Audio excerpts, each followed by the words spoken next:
Good evening from Washington, D.C., the nation's capital. Welcome to the Kelly Wright Show, where we always seek to inform, entertain, and inspire you. Your headlines in just a moment. Later on, we'll be talking to a reporter who's undergoing a self-induced quarantine due to the coronavirus, which leads me to my opening observation. You know, life's most persistent and urgent question is, what are you doing for others? Now, that was an important question that Dr. Martin Luther King Jr. asked during the perilous times of the civil rights struggle. Well, that question still rings true today in the midst of the dangerous times in which we live, now due to a virulent pandemic that is sweeping throughout the world, causing fear and panic. However, let's not lose our perspective of being our brother and sister's keeper. Let's not lose our minds and hearts on retreating into a bunker mentality that will only serve to further divide us than unite us. No matter what we're going through, no matter how bleak and dark it may appear, even if it seems we are courting with disaster, please remember to follow some common sense guidelines that the CDC and other leading health organizations are touting. Like your mother used to say, wash your hands, people. Wash your hands often with soap and water for at least 20 seconds, especially after you have been in a public place or after blowing your nose, coughing, or sneezing. If soap and water are not readily available, use a hand sanitizer that contains at least 60% alcohol. Cover all of your surfaces, all surfaces of your hands, and rub them together until they feel dry. Avoid touching your eyes, nose, and mouth with unwashed hands. Avoid close contact with people who are sick, and put distance between yourself and other people if COVID-19 is spreading in your community. This is especially important for people who are at higher risk of getting very sick. Stay home if you are sick, except to get medical care. Learn what to do if you are sick. Finally, don't lose sight or the hope that we can and will get through this. Keep the faith. Put your hand over your mouth. If you cough, that'll help the solution. And now your headlines. President Trump says he will continue to shake hands despite widespread concern about coronavirus. The economic stimulus package that Trump discussed with Republican lawmakers includes payroll tax relief and paid family leave. Vice President Pence says that federal authorities will unveil more recommendations in the next 24 hours to help stop the spread of coronavirus. Today, President Trump assembled the top health insurance executives in America. And as we announced earlier today, all of our major health insurance companies have now joined with Medicare and Medicaid and agreed to waive all co-pays, cover the cost of all treatment for those who contract the coronavirus. They've committed to no surprise billing, and they've committed to encourage telemedicine. Joe Biden and Bernie Sanders both canceled rallies in Ohio because of coronavirus fears heading into yesterday's primaries in 6 states. And finally, stores are selling out of items across the country due to fears of coronavirus. Stores are selling out of soap, hand sanitizer, and toilet paper. And that's a look at your day's headlines. We'll be back with more after this.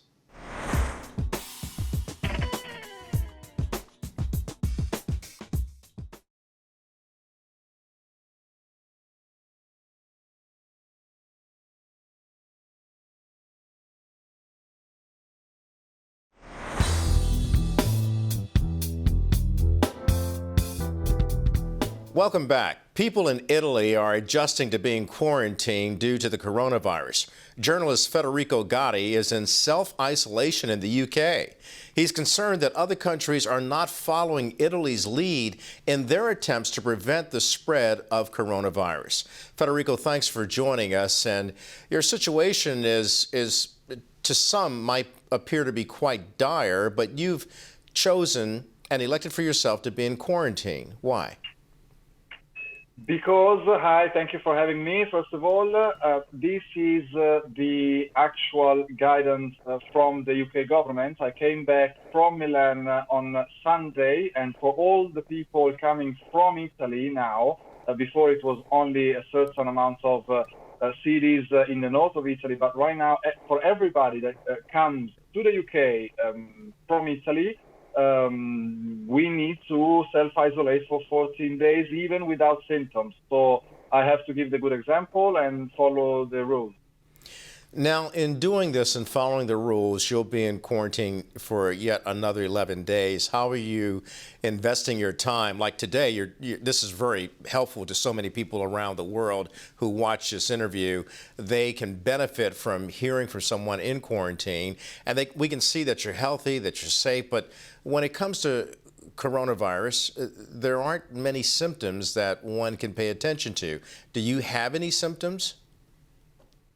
No, thank God, I don't have any symptoms, but we know that this virus can show up after a few days. That's why it's important to resist and keep calm and wait and see. Obviously, I already, once I arrived to the UK, I followed the procedures. I was wearing a mask at the airport, in spite of the fact that nobody actually was checking on me, and I found this quite surprising, coming from a country where the atmosphere was very tense. And I called the NHS 111, and they checked on me. If I will develop any symptoms, I will get tested. Now, coming from Milan, I felt quite fatigued and tired on day one, probably because of the stress of something that happened to me over the days I spent in Milan. And so I said that I had some fatigue and some fever, because in that moment I was feeling it. So I hope that in the coming hours or days they will come back to me and check on me and probably get tested. It will be surely a relief to know if I have or not the coronavirus, because if I don't have it, obviously I will be able to go back to work. So you have not been tested yet. Is there a fear factor out there among those of you who have chosen to be quarantined? Are you apprehensive about the future? Well, I live alone, and right now I am not worried for anybody else rather than me. Obviously, the feeling that I have these days in the UK, I have the privilege of, if you can call it a privilege, of knowing exactly what's going to happen in the UK in the coming days if nothing is done. The Italian authorities probably they put in place some restrictions, maybe with few days too late, and you can all see what's happening in Italy. Here in the UK, the atmosphere is business as usual. Just wash your hands. I'm afraid this narrative will need to change at some point, because we should start avoiding overcrowded places. We should start avoiding kisses to each other or shaking hands with each other. We should not be in a panic state of mind, but in a conscious state of mind. And following those basic rules, like wash your hands, that's helpful. But as you stated, if there's an outbreak, one should try to have containment. Let me read something to you real quickly from the World Health Organization, what appears on their website. It goes on to say, it's not about containment or mitigation, which is a false dichotomy. It's about both. So through the containment and mitigation, the containment is if there's an outbreak, the mitigation obviously means you can stop the flow of it by keeping people contained or quarantined like yourself. And then it also says all countries must take a comprehensive blended strategy for controlling the epidemic as it breaks out to avoid the spread of a deadly virus attack of the coronavirus. Are you finding that to be the wise thing? And certainly we've seen Italy do that, being extremely proactive. Yes, I feel that the measures taken by the Italian government are working. Maybe you are aware about the name of the first city in Italy that has been declared as a hotspot, which is Codogno. It's not far from Milan. And yesterday, for the very first time since the beginning of this crisis, there were no cases of coronavirus in Codogno. because Codogno was put into a quarantine state since probably last week. So the self-isolation and more control from authorities is working. Now, I'm not expecting the UK to go in full lockdown. We know that the British government is trying to balancing the implication, economical implication with this outbreak. However, I would strongly suggest each one of the people that are listening to us to take small precautions, like wearing a mask.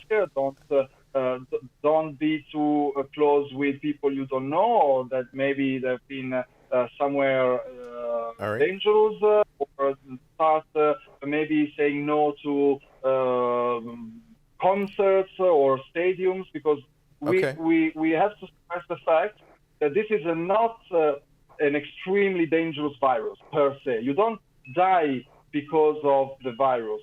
You die with the virus. If you have pre-existing conditions, it can get very dangerous. So the crucial point is trying not to have too many people asking for help in the hospital, because simply the structure of the NHS will not be able to cope with the exponential number of people infected.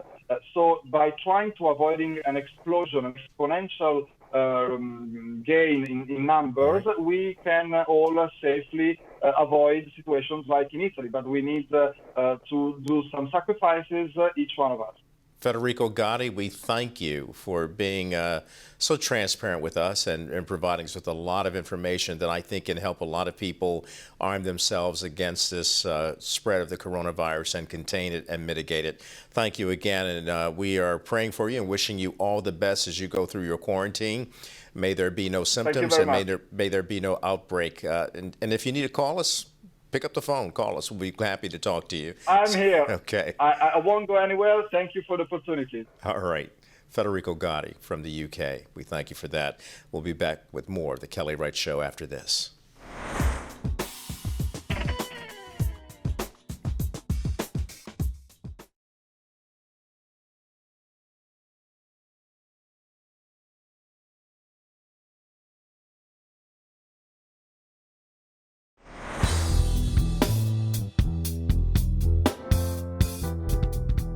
Welcome back. 6 states voted yesterday. You may have heard the moderate wing of the Democratic Party and the progressive wing of the party are making their voices heard loud and clear, and they seem to be settling on former Vice President Joe Biden. Dr. Benjamin Chavis is here with his insights. Welcome. Thank you. It's good to be back. It's good to have you back. Let's first start to talk about our discussion in the fact that you actually interviewed Joe Biden, and we aired part of that interview here, as well as we could see the interview on the NNPA, Black Press USA web pages. A fantastic interview. From that moment on, did you think that Joe Biden was making a turn upward? Oh, absolutely. I think that the established media, were ruling Joe Biden out. They did not see, first of all, the importance of the black vote. Joe Biden saw the importance of the black vote. And from South Carolina, there was not just a turn, it was a 180-degree pivot, buoyed by the black vote. And I think that this is going to continue not just through the primaries, but also through November. The black American vote in 2020 will be the decisive vote. Everybody's talking about that. Everybody is. And, I think that Senator Sanders, those supporters that are voting for Senator Sanders, I think it would be in the interest of the Democratic Party for there to be unity. I think Biden hinted at it last night. He praised Sanders' campaign, even though Sanders had lost the election in Michigan. He lost the election in Mississippi. He lost the election in Missouri. Biden won all those states. Biden even won Idaho. And right now it's too close to call in Washington. But I think to your point, Kelly, the black vote is a much more centrist vote. It's not a left or a right. Right. When you talked about what the moderate wing or the liberal wing of the party, a bird needs two wings to fly. one wing, the bird is That's a not good going to point. fly. That's good. So these various wings better attach themselves to a strong body if they plan to have victory in November 2020. Okay, so now a lot of black Americans are looking to the Democratic candidate of their choice to say, what can you do to enhance our lives economically? We know that the President of the United States has now conferred with Republicans on a payroll tax savings that could come to the Americans' pocketbooks if they are able to pass that. If you look at that and those kinds of incentives, how will African Americans and people in America respond to that? And a lot of that is due to the coronavirus and the downturn and disruption on Wall Street because of the COVID-19. Any measure by the Congress of the United States or any measure by the President of the United States that will put more money in the pockets of black Americans and all Americans, I think will be well received. The question is, will it be enough, and is it on time? I think we need to be working on these economic measures, not just in response to the coronavirus crisis, which is a crisis, but I think overall, the American economy needs to be more inclusive of the path to wealth building. I keep saying, you know, Reverend Barber, I just hear his voice reverberating in my mind. Barber, yeah. About the Poor People's Campaign. They're having a major march on Washington in June with the Poor People's Campaign, raising the issue of poverty. According to Reverend Barber, there are over 100 million Americans living in poverty in 2020. Over 100 million. Why are we not aware of that? Poverty. I'm glad you're bringing that to And light. that should be, you know, it's not only the debate stage. You can rest assured the black press, we're raising this issue because disproportionately, there are too many black Americans still in poverty. So with this economic incentive that President Trump is considering implementing help, yes, it will help, but will it be enough to get us out of poverty? That's the question. So as you look forward to the campaign going on and we're getting to the Democratic convention, at one point they were saying it might be a brokered convention, but that looks like it might be changing now with the way that Biden is getting momentum, or as people like to say, Joe-mentum. Will Biden have enough sensitivity and awareness of this plight of the economy and the disenfranchised to reach out and help them and lift them up? Absolutely. I think that in Biden's speech last night in Philadelphia, he mentioned poverty. He mentioned poor people. And I think he needs to continue to do that as he moves forward. And of course, the President of the United States, if he was wise, he would not only talk about, giving relief to the rich, but giving relief to those at the bottom of the economic realm. Well, as you know, for the past 4 years, we've heard a lot of relief for the rich and for the highly successful and the business leaders. But we have not heard enough about African Americans other than the fact that he has, rightfully so, speaking of the president, helped ensure the funding of HBCUs. But we need to hear more other than that African Americans now and brown Americans have a low unemployment rate, especially if that poverty line is getting wider and deeper. Absolutely. Well, I think that the GOP, the Republicans and the DNC, the Democrats, they both are going to be contesting now for the black vote. They're going to be contesting for the consciousness of black people. And another group, black millennials. Yes. I was just talking to my son Let's not forget earlier, them. Right, on Black Millennial Voices, that young people, a lot of young African Americans were supportive of Sanders. And now will they make that transition to support Biden? That's why I really think that Vice President Biden and Senator Sanders need to have a coming together to talk about the future of America, to talk about how to mobilize, to make sure that by November you have the largest voter turnout in American history. We will continue to watch. The pendulum is obviously swinging in the favor, it appears, for Joe Biden. And of course, that will set up a possibility that Biden and President Trump will be going after each other. And we can only hope that in the midst of all that, the people are not forgotten. Well, if that happens, we know it's going to be a lively debate. For sure. For sure. Either way. Yes. Right. Hopefully we can get over this coronavirus soon. Okay. I think it has not peaked yet. Hopefully, we have some great scientists, some great health professionals that are working on a solution because, you know, to quarantine and get people out, that's just partial. We really got to come up with a cure and resolution of this virus. Got to find a vaccine. All right. Dr. Benjamin Chavis, thanks for being on the show. All right, we'll be back with more after this.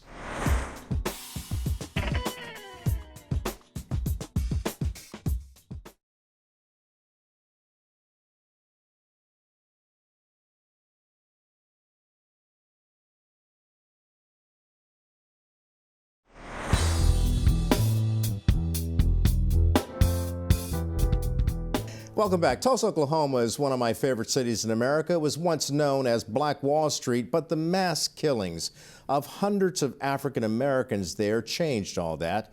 An effort is now underway to recover that history, and today we have Christy Williams and Dr. Robert Turner here to tell us more about it.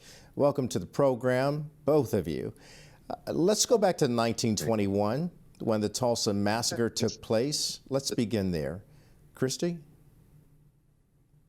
When the massacre took place, people don't understand exactly what was lost, you know, and it's hard to start just at the massacre because starting from just 1898, Greenwood was a successful community. It wasn't just a street as Black Wall Street. It was actually 40 blocks, 40 city blocks. It's a huge community that was thriving and doing well. In the state of Oklahoma, that's why we've had over 50 state Black townships here in Oklahoma before it became a state. So when we talk about the prosperity and land ownership that's here for Black people, amazing, and also freedom, which is how it really all started. So the massacre actually destroyed 40 city blocks of community. Yeah, and Dr. Turner, my understanding is that in addition to the prosperity that was so vibrant there before this massacre over a racial incident, the community was able to rebuild within a year after this massacre that killed some 300 Black Americans. But you were able, the people there showed so much resiliency and tenacity and persistence to rebuild and have it operational within a year to 18 months after that. Tell me about the resilience of people there, Black Americans living in Oklahoma. Yes, sir. Actually, as soon as the Blacks were released from the concentration camp they were put in during the massacre, they immediately came back, like to the church that we're in right now, the church that I pastor. We have pictures 60 days after the massacre of men coming back to this church on top of the basement that we're in right now, which is to this day the only thing that survived the massacre that we still have here on Greenwood. And the name of your church is? Historic Vernon Edmey Church. Well, you make it very plain, Christy Williams and Dr. Robert Turner, and we'll continue to follow the developments of this story as you're trying to seek justice for those who have lost their lives over a painful part of the past that wasn't even necessary, and yet it's reflective of our past and also indicative of some of the pains that we still have in our present. And to move on through a better future, then you've got to right the wrongs of the past. So I appreciate you bringing this to light on the Kelly Wright Show. We'll continue to follow you and keep people updated about what's happening in the wake of the Tulsa massacre as you celebrate, or as you look at the opportunity of moving forward beyond this. Thank you so much. Thank you. Okay, thank you both. Back with more after this.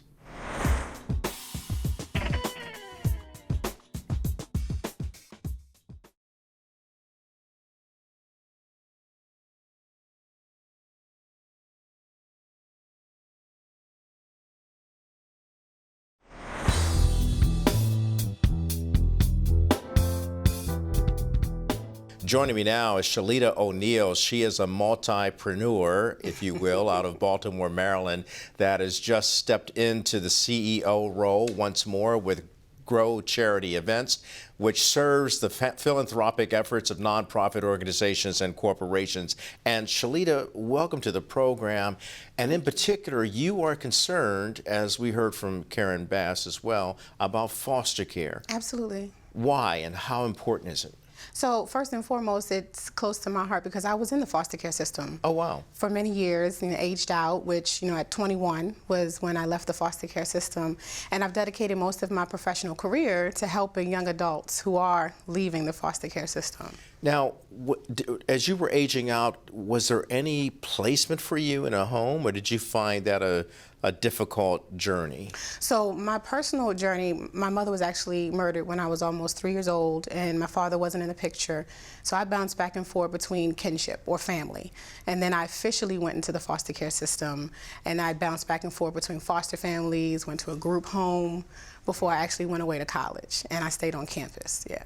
And before you got to college, what was that experience like? Did you feel like you had a sense of belonging, or were you kind of adrift? I would say I was adrift. I was a little bit more resourceful than some of my peers, but it was still a very lonely experience, a very frustrating experience because I didn't know my place. I always wanted to belong, but it never seemed like that was going to work out for me while I was in care. But looking at you today and getting to know you now on this set, it seems like that even though you were going through this arduous journey of finding yourself and finding your freedom to be yourself, Yes. you turn out to be a very good, productive self. Yes. What helped you do that? I think it was people along the way, and even though my experience in foster care may not have been positive all the time, there were positive moments, and there were people who saw an interest in me, in my potential, my mentors, along the way, that poured into me when I couldn't see the promise in myself and helped me to keep going. So I think that's super important, especially for our young people that are currently in care. Not only is it super important for all of our viewers to hear this, but it's also super inspirational. And I see on your wristband there, believe. Yes. People, I think, always have to have a placement in their faith to have belief that they can overcome Absolutely. anything. Absolutely. And everything that you need is already inside of you, which I didn't understand at the time, but I grew to understand. Well, of course, no one was telling you that you could do this. Did you ever hear that? No, not often. Not as much as I should have. So what's your message to America? My message to America is to pay attention to our children and our family structure. We talk about foster care because that's when children are removed and brought into a system. But if we really pay attention to what's going on in our communities and rise up like we used to and take care of each other and keep our children home and nurture them, then we wouldn't have to worry about them going into a system where they languish. Shalita, you said something, well, a lot of that is so true. Everything is so true. But you really zeroed into it the way we used to be. The way we used to be. A lot of times we've gotten away from the way we used to be, where a community at large was taking care of our children Yes. and our children's children. Isn't that what foster care is really designed to do?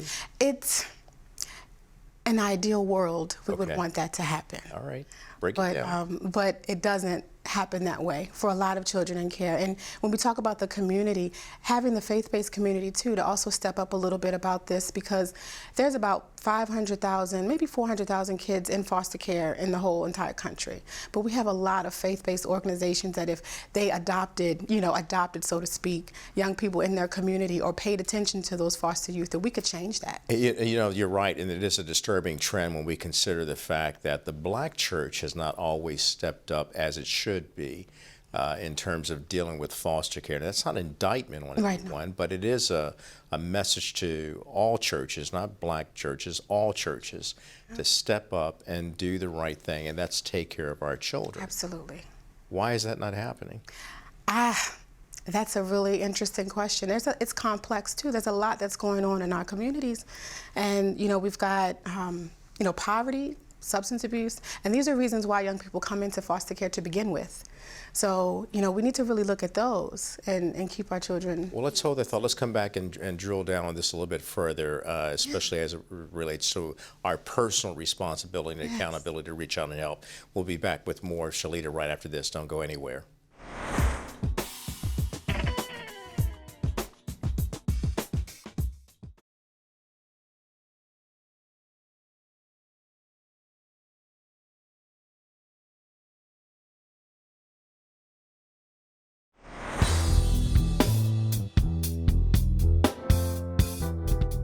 Welcome back now. We're with Shalita ONeil, who's discussing foster care. It's certainly so important. And I want to get to some of my notes right here. You have a company called Grow Charity. Tell me about it. So Grow Charity Events is a company that helps grassroots organizations, particularly of color, to have successful events and really be able to fund their work in the community. Now, how does that relate to the foster care network that you're involved in as well?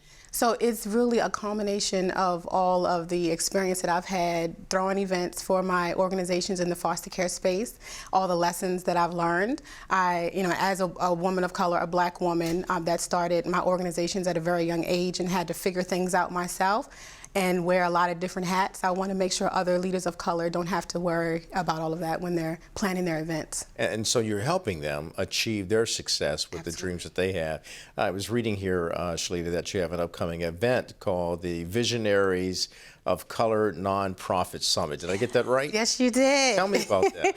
So that's going to be happening on April 18th, and that is bringing nonprofit leaders of color together, whether they're aspiring or they're currently in the nonprofit sector, to learn more about how to launch and grow their businesses. But I think what's important is for us to look at it through a lens of healing, on an individual level and in a community sense, because a lot of times, as a nonprofit coach, I've worked with a lot of nonprofit leaders of color, and we want to start organizations because we can relate to those populations. I myself can relate to foster care and foster youth because I was one, but I think it's also important to be aware of our healing process, because if we're not, whatever we manifest may not look like what the community needs. Yeah, and the healing breeds reconciliation. Yes. And that ultimately leads to redemption as well as transformation of our communities, because we start with ourselves. Absolutely. And if we get our upreach together, then our outreach is together as well. Yes. So what are your goals with this? What do you see yourself doing? Ultimately, with Grow Charity Events, it's not necessarily about the event, and that's something that I've learned. It's about what happens at the event. It's about the relationships that you're able to build at the event and then build upon afterwards. So for me, if I can help nonprofit leaders of color have successful events and engage the right people, then I can help them move their mission forward so that we can reignite the community and rebuild the community from the inside out. That's fantastic, and it does take a whole village. It does. And sometimes we've abandoned the village, and therefore the village has sometimes abandons the causes that we should have, and that's to make sure that we're there to lift our children up and not to tear them down. Absolutely. Shalita, I got to ask you, getting back to the foster care, the FCN Foundation. Yes. As you move forward with this, what's the most important thing you need for people to know? So with the FCN Foundation, to give a little bit more insight on that, we are focusing on helping young adults who have been in foster care or live with people other than their biological parents. And we want to focus on the educational aspect, the entrepreneurial aspect, and social capital. And so what I want people to know is that, just like me, when I was that young person in foster care looking for mentorship, when someone poured into me and told me the importance of education, that look at where I am today, I've been able to do a lot of things and help a lot of people. Our young people need that too. And the FCN Foundation, through our programming, the events that we have, like the conferences that we've been doing for the past couple of years, we intend to do that, and we've been doing that. I got to get back to the church real quickly, because I remember speaking to Marian Wright Edelman on a flight returning to D.C. from New York, and of course she was head and founder of the Children's Defense Fund. And she basically said, Kelly, I thought I would have worked myself out of a job by now. I thought everybody would understand the plight of children in need. And she said, sadly, the church has failed.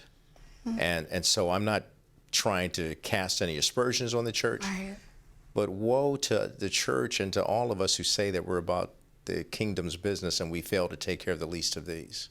Yeah, we really need the church. We really need the community. I truly believe that if in the Black community, the faith-based community, if they were to step up alone, could solve the need of homes and support for foster youth in this country, actually. America, are you listening? It's not that huge of an issue that we cannot tackle together. Yeah. And knowing that our young people are disproportionately, Black children are disproportionately represented in the foster care system. There are kids and they're languishing. And we need to do something about it. We can and we must do better. Absolutely. And Shalita ONeil. And I'm here to help. You're here to help? Okay, because we're going to enlist you. Okay. This show will definitely enlist you to keep doing what you're doing. My mother worked with a lot of troubled youth who fell through the cracks. They didn't get involved in foster care. Instead, they got involved in the juvenile system. Right. And that's a ugly pipeline to get involved in. Yes. Because it becomes a rite of passage to trouble. Yeah. And if we're not mindful of our children and our youth, we are hurting our future. Absolutely. I thank you for your story. Thank you and thanks so for much. sharing with us. Thank you. I know in this age of coronavirus, you're not supposed to touch. We're going to reach out and touch everybody's hand. Make this world a better place if we Yes, can. absolutely. Shalita ONeil on The Kelly Wright Show. We'll be back with a lot more after this.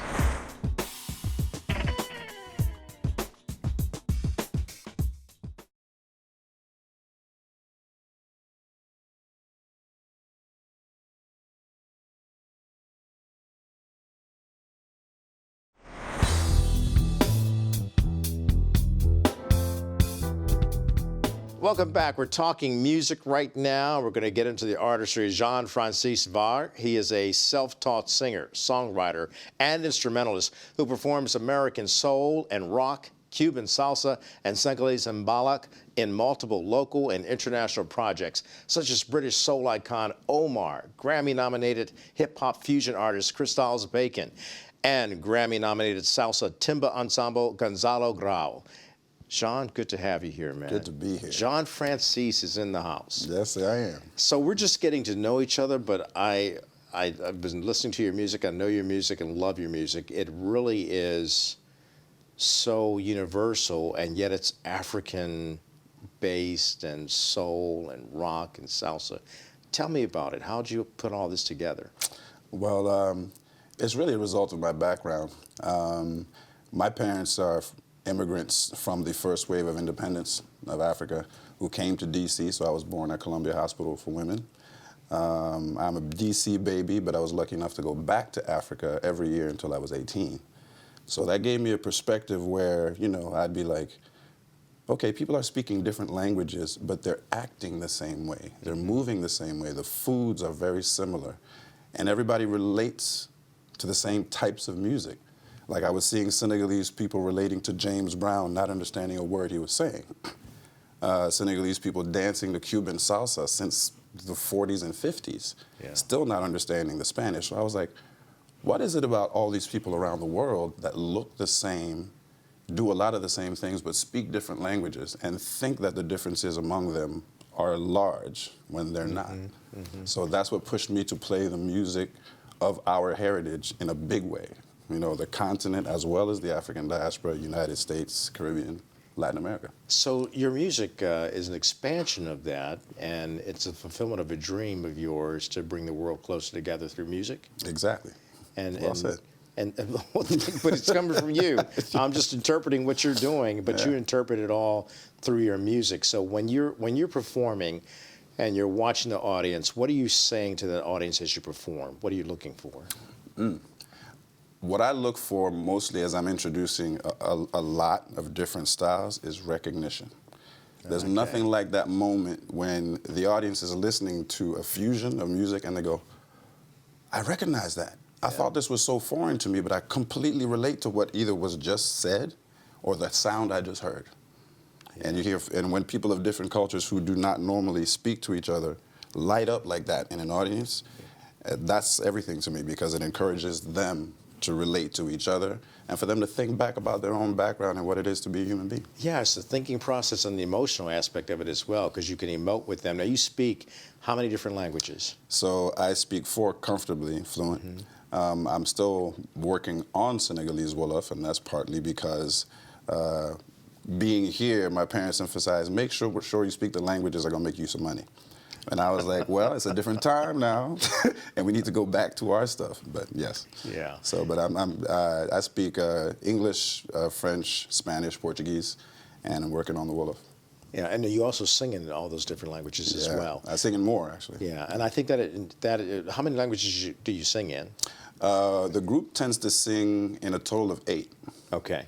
So that empowers you, I think, from the perspective of having a world stage, a global stage, and going anywhere in the world and being able to relate to people even more because you're speaking and singing their language, and that's the ultimate respect. Yeah, that's part of the effort, and one of the reasons my father was a linguist, but one of the reasons I really picked up on the languages was music, and I was like, well, also, what are the languages that everywhere in the world black people tend to speak? Yeah.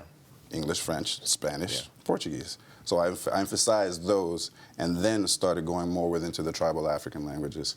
But I would safely say that within the original music I do, about 50% of it is in English, to make sure that it gets across to the whole world. Yeah, because global. the sun never set back in the day, right?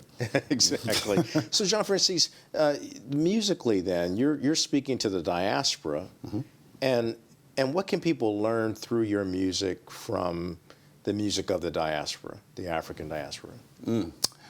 So it comes down to my ultimate goals within music, whether I'm doing my own original music, interpretations of music of the diaspora, or I also do more academic, what I call edutainment, what's becoming a common term, to educate about the African perspective on music, whether it's rock, funk, jazz, and all the rest of the musics that people call world. They all have something in common within their aesthetic and their structure. So I actually do that in seminars and workshops. But to your question, the reason I do everything that I'm doing is, one, in order to contribute to the preservation of the cultures of the diaspora, to the history and the cultures, to contribute to the self-empowerment of black people at the same time. Yeah. That's the one side. And the second portion is to build bridges between the diaspora, the African diaspora, and the rest of the world by humanizing us. Because the problem oftentimes is that the rest of the world sees black people dancing, doing sports, doing music, and some other contributions, but it's always siloed. And it seems to be like, oh, they're built for that. So we are either romanticized or demonized, but we're rarely humanized. Yeah. So by delving within our culture and understanding really why it is we do what we do and how it relates to everyday life, raising your children, having a family, preserving your society, those things need to be explained more clearly and felt. That's the purpose of the emotion. Right. Because if you do it just academically, people don't understand it. They have to feel it. They have to feel it within the rhythm. So the messages have to be inside. I love that. I love that. As a result of that, you're making a statement on social justice. Yes, exactly. Social justice is a big part of what I do. Yeah. Music is the universal code. It breaks the code of our disharmony and brings us into harmony. Exactly. Beyond language. Beyond language. Beyond language. Back with more of John Francis. We're going to hear his music in just a moment.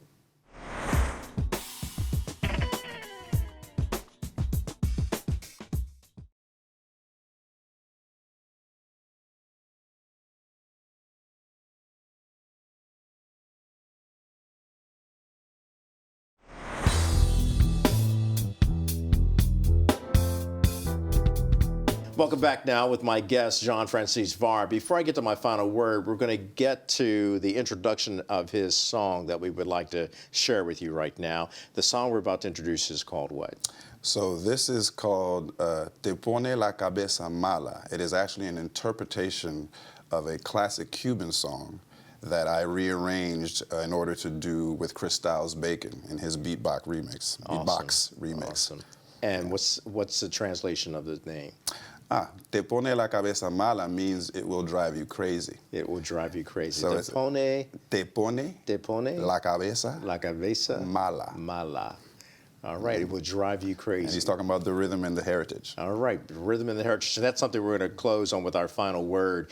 Look, the bottom line is, as you go through life, always be encouraged and always seek to encourage others. And understand that every time you watch the Kelly Wright Show, we will end it by saying we hope that all of our guests in some way have taught you to be righted, ignited, and united to keep spreading love, freedom, and peace. We leave you now with this. Peace out.